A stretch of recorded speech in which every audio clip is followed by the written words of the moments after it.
សន្តិភាពជាតិមានសង្ឃឹមផ្ដល់ស្នាមញញឹមប្រជាខែមរាងអើយក្រោមលុបសន្តិភាពជាតិមានសង្ឃឹមផ្ដល់ស្នាមញញឹមប្រជាខែមរាងអើយសមិទ្ធផលថ្មីថ្មីទូទាំងរដ្ឋាក្រុងស្រែចំការក្រុមទីនេះអូណាក្រុមទីនេះសមិទ្ធផលថ្ងៃនេះមិនកើតដោយងាយសម្ដេចពុកស្វាជីប្រឹង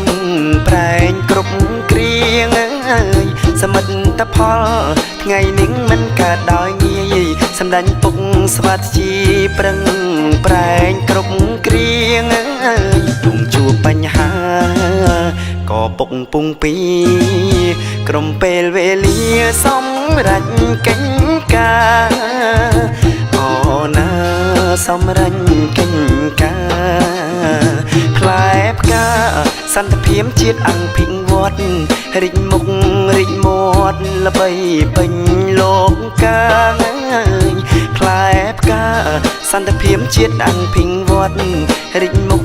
រីកមាត់ល្បីពេញលោកកាអាស៊ីអរុបស្ញប់ស្ញែងខ្លាំងក្លាដេជោសេដ្ឋាមៀងកតេងដឹកនាំអូណាមៀងកតេងដឹកនាំទួងជី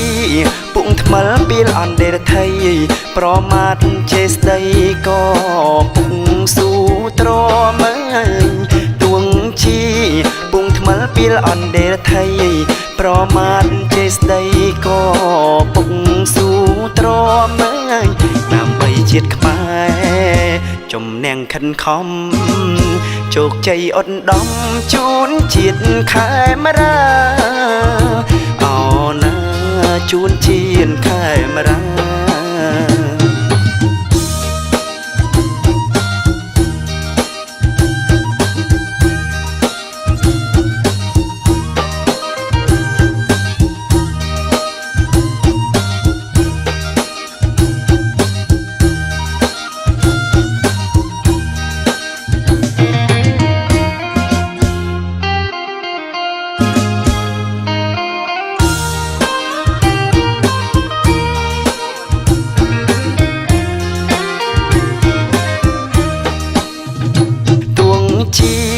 ពុងថ្មិលពីលអន្តរថៃ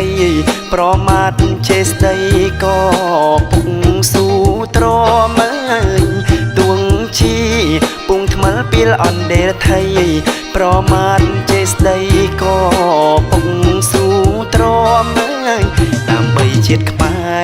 រចំណេះខិនខំជោគជ័យអត់ដំជូនជាតិខែមរា